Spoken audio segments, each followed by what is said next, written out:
Aloha and welcome to the Cabrinha Tech Tips section.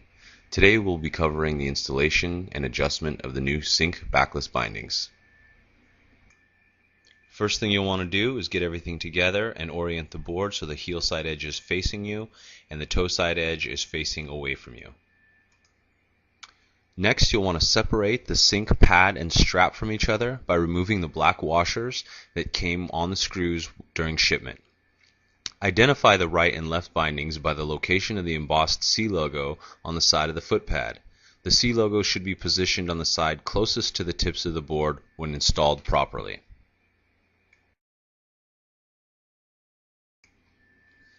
With the pad now sitting flat on the board, you can get your stance angles dialed.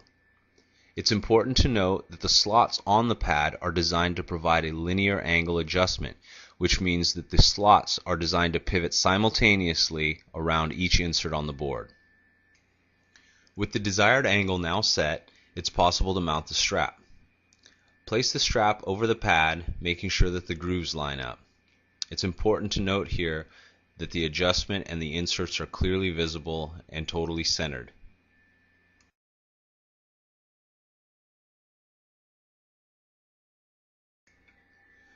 Once set in place to the desired angle, you can go ahead and place a foot strap screw in the slots on either side of the sync binding to ensure that they line up with the inserts.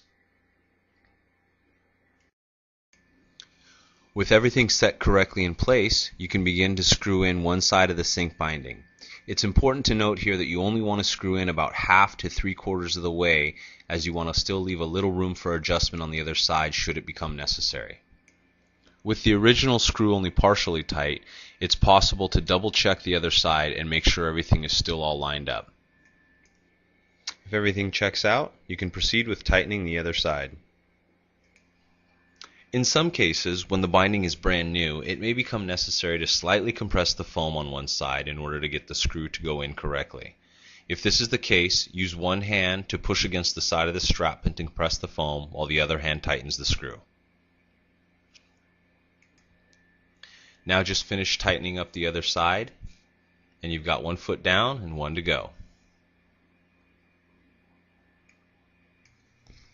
Now simply repeat these steps to mount the other binding, and you're ready to make the final adjustments to fit your feet. To ensure the best possible fit, go ahead and slide into one of the loosened bindings, pull up on the strap until it sits centered and is comfortable over the top of your foot. Next, just cinch up on the laces. When adjusting the laces, it's important to note that the lace is one continuous unit from top to bottom. Pulling on one side of the lace will tighten the top half of the strap, while pulling on the other side of the lace will tighten the bottom half of the strap. When the correct fit is achieved, slide the lace lock down to the binding to set the size. As an added security measure, an overhand knot can be tied just above the lace lock to prevent any unwanted loosening during the hottest and hardest landings. Once the fit is complete, any excess lace can be tucked back inside the sync strap to prevent any unnecessary distraction while riding. Once complete, simply repeat these steps to adjust for the other foot, taking time to adjust both top and bottom sections of the lace, and you're ready to rock.